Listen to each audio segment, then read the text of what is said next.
Hello बच्चों, नमस्ते। कैसे हैं आप सब लोग? उम्मीद है शानदार, जिंदाबाद, जबरदस्त होंगे। बच्चों, एसएससी जीडी में आपको मालूम है 2025 वालों की लॉटरी लगी है। 53,690 वैकेंसीज हो चुकी हैं। अब बहुत सारे बच्चों को, उनको भी उम्मीद है जिनको उम्मीद नहीं लग रही थी कि मैं इस बार सेलेक्ट हो पाऊंगा या नहीं हो पाऊंगा। लेकिन बच्चों, बहुत आकलन करने के बाद आंसर की जब आई तो उस टाइम बच्चों ने बहुत अच्छे अच्छे मार्क्स बताए। लेकिन जब हमने रियल में बच्चों के जाने और पिछली बार कितने थे, इस बार कितने हैं, इस चीज का पता लगाया तो बच्चों के 20-20, 25-25, 30-30, 35-35 मार्क्स भी कम होते दिखाई दिए। हालांकि ऐसे भी बच्चे हैं कि जिनके 2-4 नंबर पहले से बढ़े हैं, पर वो तो एक्सेप्शनल केस है कि भाई वो मेहनत ज्यादा करके गया होगा, इसलिए इस बार बढ़ गए होंगे। पर जो अधिकतर बच्चों पर रिसर्च में पाया कि वो सभी बच्चों के नंबर घटे हैं। जो पहली बार अच्छे अच्छे 140 मार्क्स, 145 मार्क्स करके फाइनल मेरिट से बाहर थे, इस बार वो बच्चे 120 पर लटक गए हैं, 125 पर लटक गए हैं। तो फिर ये क्या होना चाहिए? इसका मतलब क्या है? इसके मायने क्या है? जबकि वो कहते हैं बच्चे कि सर हमने मेहनत करना एक दिन भी नहीं छोड़ा था, तब ये हाल हो गया। तो इसके कुछ तो रीजन है। अब बच्चे, इसका मतलब एक ही बात है कि पेपर हार्ड रहा इस बार, और हार्ड रहा तो सीधा सर पेपर हार्ड का कट ऑफ पे देखने को मिलता है। दूसरा कि वैकेंसीज पिछली बार से तो ज्यादा है। पिछली बार 46-47 हजार थी लास्ट तक जाते जाते, इस बार 53,000 है। और भाई जो कट ऑफ लगाई थी वो 39,000 के हिसाब से लगाई थी, तो जाहिर सी बात है एक्सपेक्टेड जो कट ऑफ लगाई थी, और जो ये जो रुझान आए हैं बच्चों के कि इतने इतने मार्क्स हो गए हैं घट घट के, तो ये भी उसके बाद की घटना है। तो फिर हमें कट ऑफ पर एक बार और विचार करना पड़ा। हालांकि मैं cut off, expected cut off तो वैसे तो नहीं लगाने जा रहा हूं जैसे पिछली बार लगाई थी, पर एक आइडिया, एक एस्टिमेटेड आइडिया इस वीडियो के लास्ट में जरूर देकर के जाऊंगा। चलो, तो अभी बात करते हैं कि आपका ये 14,209 वैकेंसीज बढ़ी हैं। इसमें तो आप सबको पता है क्योंकि पहले 39,000 वैकेंसीज थी, अब ये बाद में बढ़ के 53,690 हुई। अब ये जो आज वीडियो बना रहा हूं, हर एक बच्चे के मन में यही तो है, हर कोई बच्चा यही तो पूछता है एसएससी जीडी का रिजल्ट कब आ जाएगा। और भाई आप सबको इतना पता है कि यार जीडी की अगर कहीं से जेन्युइन इन्फॉर्मेशन मिल सकती है वो यही चैनल है। तो बच्चे फिर और देखेंगे और पूछेंगे भी किससे? अगर वो मुझसे क्वेश्चन नहीं करेंगे तो किससे करेंगे? और जाहिर सी बात है, क्यों ना करें क्वेश्चन, 3 महीने हो गए एग्जाम को, अब तक रिजल्ट का पता नहीं है। क्या हर बार इतना लेट होता है क्या रिजल्ट? तो अभी उस बात पर भी चर्चा करेंगे, तो वीडियो में बहुत आगे जाना है। भाई ये एक नोटिस वायरल हो रहा है, और इतना सही वायरल हो रहा है। और आपको बताऊं कि जब 2022 में फिजिकल हुए थे तो इतना सही नोटिस तब भी वायरल हुआ था, और ये उसी की कॉपी या उसी में छेड़छाड़ लग रही है। ठीक है, मैं ये तो नहीं कहता कि ये पूरी तरह फेक है, पर उसमें छेड़छाड़ मेरे को कहीं ना कहीं दिख रही है। बहुत कुछ नजर भी नहीं आ रहा, इतना सा वायरल किया है किसी ने काट पीट के। तो मेरे भाई, ये सीआरपीएफ ने उस टाइम पे 2022 में फिजिकल कराए थे, और उन्होंने डेट के साथ बताया था कि इस डेट से शुरू हो जाएंगे। पर इस बार जो डेट है वो जून और जुलाई 2025 लिखी हुई है। इसमें जो शेड्यूल्ड है वो हैज बीन शेड्यूल्ड ड्यूरिंग जून जुलाई 2025, और the E admit card will be uploaded on CRPF website in due course. तो इस तरह की लैंग्वेज तभी थी इसकी। Candidates will not be permitted for PST PET without admit card. आपको ये मालूम होगा कि फिजिकल ना कभी भी एसएससी नहीं कराता खुद। फिजिकल पिछली बार वाले जो थे, जो पिछली भर्ती गई है, उसमें आईटीबीपी की साइट पे आया था, तो आईटीबीपी ने कराए थे। उससे पिछला वाला सीआरपीएफ ने ही कराया था। इस बार कौन कराने जा रहा है, ऐसा कोई अभी वायरल नोटिस नहीं मिला है, एक यही मिला है। अब ये कितना सच है इसका तो नहीं पता।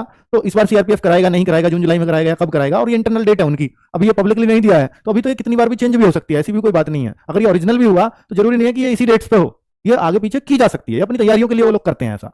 ठीक है, अब ये ऑफिशियल वेबसाइट पे आ जाएगा अगर ये ओरिजिनल है तो, वरना तो ये नहीं है। ठीक है, चलो। तो SSF rifleman and Assam rifles and sepoy in NCB for qualified shortlist candidate से। अब देखिए बच्चे, आपको इतना भी पता है कि यार पिछली बार से ना मेडिकल का भी जिक्र हुआ है साथ साथ, फिजिकल के साथ साथ। मुझे लगता है कि इस बार अगर फिजिकल का कोई ऐसा नोटिस आएगा तो साथ साथ मेडिकल की इन्फॉर्मेशन आपको देनी चाहिए, उसको देगा, जो इसमें नहीं दी हुई है। तो अभी इसको तो मैं मतलब नहीं मान सकता कि ये रियल है, पर हाँ कुछ आकलन आपके लिए जरूर लेकर के आया हूं, तो उस पर मैं आपको आधारित बातें जरूर बताऊंगा, क्योंकि आप भी मुझसे उम्मीद करते हैं। तो क्या इस बार भी फिजिकल एंड मेडिकल साथ साथ होंगे? हाँ जी, पूरी पूरी उम्मीद है। एसएससी ने जो पैटर्न अपना बदला है उसका मकसद सिर्फ यही है कि सब कुछ बहुत जल्दी कर देना, तरीके से हो जाए, और मेरिट भी बच्चों को बार बार ना लगानी पड़े। एक बार आप लगाएं और एक बार फाइनल लगा दें। पहले 3 लगानी पड़ती थी, उसको 2 किया है, यानी हर फिजिकल पास बच्चे का मेडिकल कराएंगे। पर हाँ इतना जरूर है कि भाई पहले जब फिजिकल कराते थे तो ये 12 गुना बच्चों को ले लेते थे, या 15 गुना बच्चों को शुरुआत में लेते रहे हैं। ठीक है, पर अब ये 8 गुना या 7 गुना बच्चे लेते हैं। और 8 गुना 7 गुना लेने का एक ये सबसे बड़ा कारण है कि जो भी फिजिकल पास हो जाएगा सबका मेडिकल भी तो करना है, और मेडिकल करने में भाई खर्च तो आता है। किसी भी कंपनी का या कोई भी संस्था या कोई भी बोर्ड कराएगा तो उसमें खर्च बैठता है इनका। आरएफआईडी से फिजिकल कराते हैं तो उसमें भी खर्च आता है, तो इसलिए उसको भी कम किया गया है। और इनको भी पता है कि यार फिजिकल में सिर्फ रनिंग ही तो है, और 8 गुना लेने से बच्चा मिल ही जाते हैं। आप भाई 8 से 12 गुना करने की तब सोचे ना जब इनको 8 गुने से पता लगे कि बच्चे ही कम पड़ गए, जितनी वैकेंसी उतनी ही फिल नहीं हुई, किसी भी कैटेगरी वाइज भी फिल नहीं हुई, तो ये सोचेंगे उसको बढ़ाने पे, वरना ये क्यों सोचेंगे? तो भाई अब इनको देखा कि 8 गुना है, थोड़े से ज्यादा होते हैं बच्चे वैकेंसी से जो पास कर जाते हैं फिजिकल, हो सकता है 80,000 1 लाख बच्चे फिजिकल कर जाएं, तो फिर 1 लाख का ये मेडिकल करा देते हैं, तो फिर एक सिर्फ फाइनल मेरिट लगती है। ठीक है भाई, चलो। तो रिजल्ट के कितने दिन बाद फिजिकल शुरू हो जाते हैं?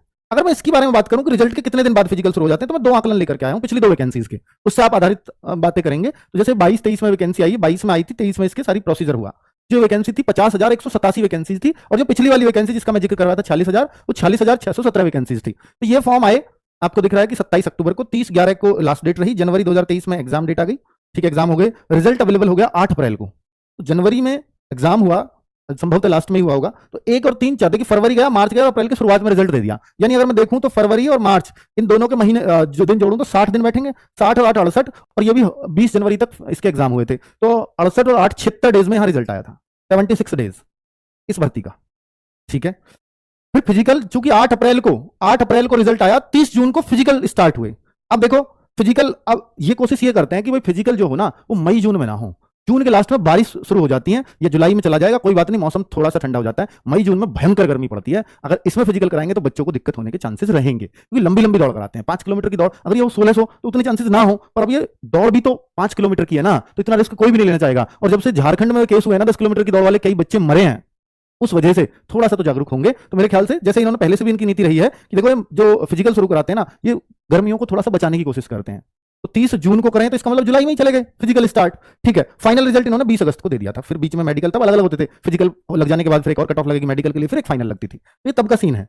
चलो अब अगर हम देखें इसको तो इसमें कितना टाइम लगा, ये आए 20 फरवरी से 12 मार्च तक एग्जाम चले, री एग्जाम, ये एक री एग्जाम हो गया था। और भाई इससे बहुत ज्यादा मैं कंपेयर इसलिए नहीं करूंगा क्योंकि ये इलेक्शन का साल था, और ये इलेक्शन का साल था, तो इस दौरान बीच में इलेक्शन पड़े हैं। आप देखो 25 मार्च को एडमिट कार्ड आ गए थे किसके, री एग्जाम एडमिट कार्ड, और 25 मार्च को इसका आया होगा, 30 मार्च को इसका एक एग्जाम एक ही बचा था, एक डे के लिए, उसको थोड़ा पीछे इन्होंने हटाया था, वरना तो 12 मार्च तक मेनली खत्म हो गए थे। और आप देखोगे तो ये मार्च से जुलाई, तो ये पूरे 4 महीने इन्होंने ले लिए थे। तो 4 महीने तब लगे क्योंकि इलेक्शन ईयर था, बीच में लोकसभा इलेक्शन था, आपको मालूम होगा, तो वो एक रीजन रहा होगा। और यहां जब रिजल्ट के बाद, क्योंकि अब तो इलेक्शन इंपैक्ट नहीं करेगा, इलेक्शन भी इसी दौरान इंपैक्ट करता, यहां तो सरकार बन चुकी थी। तो मेरे भाई यहां अब आप देखोगे कि फिजिकल डेट स्टार्ट 23 सितंबर, तो फिजिकल रिजल्ट आने के बाद भी आप देखो यहां कितने महीने लग गए, पूरे 50 दिन, 20 दिन इसमें, और जो अगस्त के 30 दिन, पूरे 30 20 50 और प्लस 23 इसके 73 दिन, 73 डेज ये तो फिजिकल के लिए हैं। और अगर मैं यहां फिजिकल के डे देखूं, 30 जून को रिजल्ट आया, 20/8 को हुआ, तो भाई जुलाई पूरा, अगस्त पूरा, यहां 50 डेज में। तो ये फिर टाइम क्यों लगा इस बार, 73 डेज क्यों लिए इन्होंने, क्योंकि इन्होंने इनकी प्लानिंग थी कि मेडिकल कराएंगे, और मेडिकल की जब प्लानिंग देंगे तो सीधी सी बात है कुछ चेंजेस करने पड़ते होंगे, इसलिए इतना समय लेगा। यहां पर ऊपर का मैं इससे कंपेयर नहीं करूंगा, 76 का वो तो 90 डेज क्या, वो 120 दिन है, उसका कारण था वहां इलेक्शन थे। तो आइडियल टाइम हम क्या मान सकते हैं रिजल्ट का, सर ये माना जाना चाहिए, पर इतने तो हमारे गुजर लिए, इतने दिन तो निकल गए, 80-90 दिन तो हुआ है। अब भाई 25 तारीख को पूरे 90 दिन हो जाएंगे आपके एग्जाम को, 24 तारीख को, क्योंकि 24 आपका 2 तारीख से, वो सॉरी 4 फरवरी से और 25 फरवरी तक आपका एग्जाम चला था, 4 से 25 फरवरी, और फरवरी से मई देखो 25 मई तक, तो आपके पूरे 3 महीने यानी 90 डेज हो जाएंगे। और आज मैं इसको वीडियो को 15 तारीख को बना रहा हूं, तो 10 और कम कर लो, 80 डेज हो चुके हैं। तो रिजल्ट है तो आसपास ही, वो तो दिखाई दे रहा है, ठीक है, और कोई ऐसी अड़चन भी नहीं है। पर आप ये मान सकते हो अगर आसपास भी रिजल्ट है ना, तो भी फिजिकल आपके, जब यहां देखो 8 अप्रैल को रिजल्ट आ गया, तब ये 30 जून को जाकर फिजिकल कराया इन्होंने, तो फिजिकल में तो समय लगेगा। फिजिकल तो जुलाई से पहले उम्मीद नहीं लगती किसी भी तरह से, जुलाई अगस्त की उम्मीद जाती है। ठीक है, तो मैंने कंपैरिजन करके इसलिए बताया ताकि आपको क्लैरिटी हो जाए। देखो ये इस बार का है जो भर्ती चल रही है कि 5 सितंबर को form I, 14 September last date थी, 4 फरवरी से 25 फरवरी तक एग्जाम हुआ। अब मैं यहां देखो ये आंसर किया, चलो छोड़ो, अब मैं इसका रिजल्ट की वेट कर रहे हैं हम लोग, 80 डेज हो चुके हैं।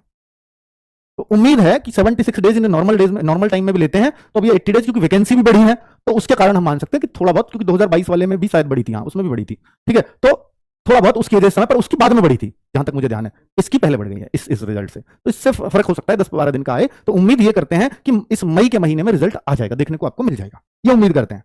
चलो ठीक है, ये पूरा आकलन मैंने आपको बता दिया है भाई, पूरा एनालिसिस करके ये बातें बता रहा हूं, क्योंकि आपको भी पता है कि भाई कोई भी बिन लॉजिकल की मैं बातें करूं तो कोई फिर मेरा अर्थ नहीं है, इस वीडियो को देखने का भी आपका कोई अर्थ नहीं है, क्योंकि मैं भी अगर ऐसे ही हवा में कोई बात करने आऊं तो मई जून में रनिंग कराने से बचती है कोई भी कंपनी, कंपनी को टेंडर दिया जाता है, आईटीबीपी देगी या सीआरपीएफ कराएगी, तो कंपनी से ही कराएगी। अब इनके अलावा कोई और नहीं करा सकता, सीआईएसएफ भी करा सकती है, बीएसएफ भी करा सकती है रनिंग, इस बार कोई भी करा सकता है। वो जो नोटिस है वायरल, उसको भी दिमाग से निकाल दीजिए, ठीक है, अभी उस पर नहीं जा सकते हम लोग, ठीक है। मई जून में तो आप ये तो भूल जाओ कि रनिंग होगी।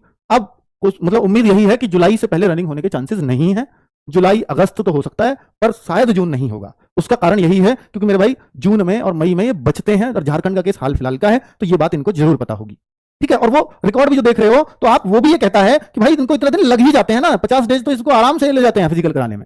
एग्जाम डेट रिजल्ट आने के बाद देखो, पीईटी पीएसटी, सॉरी हाँ ये आप देखो, ये तो फाइनल रिजल्ट की डेट थी, सॉरी ये देखो ना, ये 8 अप्रैल से 30 जून, ये कितने दिन लिए इन्होंने, तो इन्होंने अगर मैं देखूं 8 अप्रैल से 30 जून, तो 8 जून तक 2 महीने प्लस 24 दिन और, तो 84 डेज लिए हैं, थोड़े दिन थोड़ी हैं, 84 डेज यहां भी लिए हैं। यहां देखोगे तो आप यहां कितना दिन लिया है, फिर जो आपका पीटी स्टार्ट, तो ये 73 डेज, ये मैंने पहले कैलकुलेट कर दिया, 84 डेज यहां लिए हैं, तो भाई 2-3 महीने आराम से लेंगे फिजिकल के लिए, रिजल्ट आने के बाद भी, ये मैं पिछले रिकॉर्ड के आधार पर कह रहा हूं।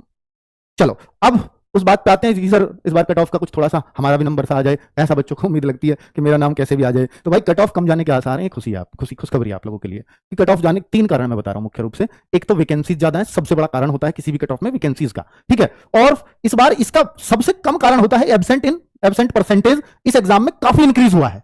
ये कम है कारण, मतलब सबसे छोटा कारण है, क्योंकि मैं ये मानता हूं कि जो बच्चे होशियार है, जिनको ये पता है कि मेरा आना ही है, तो वो एग्जाम देने जरूर जाता है। और एग्जाम छोड़ता कौन है? जिसको ये उम्मीद नहीं है कि मेरा आएगा, तो भाई उसका तो वैसे भी नहीं आना था।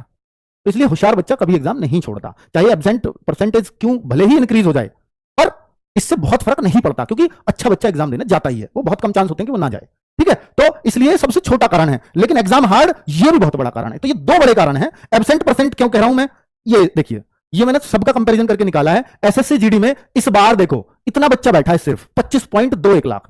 फॉर्म भी अगर मैं और 12 की तुलना में करूंगा तो फॉर्म तो लगभग वैसे ही है। ये तो 71 लाख थे, ये 53 लाख थे, ये 52 लाख है। पर पिछली बार, मतलब पिछली बार थे वो 47 लाख थे, लेकिन बच्चा बहुत बैठा था। पिछली बार 30 लाख बच्चा था, ये 25 लाख है। तो अब तक जितने भी एसएससी जीडी हुए हैं, पिछले 4 की तुलना में कर रहा हूं, उससे पहले का तो नहीं, जो जब से रेगुलर हो रहा है तब से बता रहा हूं, तो भाई साहब सबसे कम बच्चा इस बार बैठा है। तो कहीं ना कहीं कारण तो ये भी बनेगा, छोटा ही कारण सही पर कारण तो है। 25 लाख बच्चा, बाकी देखो 30 लाख बैठा है, यहाँ 35 लाख बैठा है, यहाँ 40 लाख ही हो गया, 39.93। तो भाई ये 40 लाख बच्चा बैठा, ठीक है। तो अब आपको इतना तो दिख ही रहा है कि भाई एक कारण तो ये बनेगा। तीसरा, एग्जाम हार्ड, इस बात को कैसे कह सकता हूं? पिछली बार के कंपैरिजन में जाओ आप, जो भी आपके पास जो बच्चा पिछली बार कट ऑफ से रहा हो, अगर उसने बहुत मेहनत या एक्सेप्शनल केस ना बना हो तो अलग बात, तो जो नॉर्मली मेहनत कर रहा है उस बच्चे के मार्क्स घटे हैं या स्टेबल हो गए हैं 2-4 इधर उधर। तो भाई जबकि मैं पिछली बार का रिजल्ट, क्योंकि हमें तो एक्सपीरियंस है ना, मैं पिछली बार का जब रिजल्ट पूछ रहा था जिसकी कट ऑफ काफी हाई गई 40,000 वैकेंसीज में भी, तो ऐसा कोई बच्चा नहीं था जिसके पिछली बार से, यानी उससे पिछली बार से, पिछली बार वाले बच्चों में से उससे जो पिछली बार वाला था उन्होंने वो भी दिया था, वो वहां भी रहे थे। तो मैंने बोला था ना कि 120 इस बच्चे के थे, इस बार 160 प्लस थे। ऐसे बहुत सारे बच्चे थे, इस बार ऐसा एक भी नहीं है। और इस बार जो हाईएस्ट मार्क्स वाले हैं 150 प्लस कितने हैं वो मैंने कंपैरिजन करके आपको दिखाई थे, जब एक्सपेक्टेड कट ऑफ की बताई थी। 150 प्लस कितने, 140 प्लस कितने, वो सारी चीजें, वो सारी कंडीशंस मैंने आपको बताई। तो एग्जाम हार्ड के इंडिकेशन काफी भारी भरकम मिल रहे हैं, इसमें कोई शक नहीं।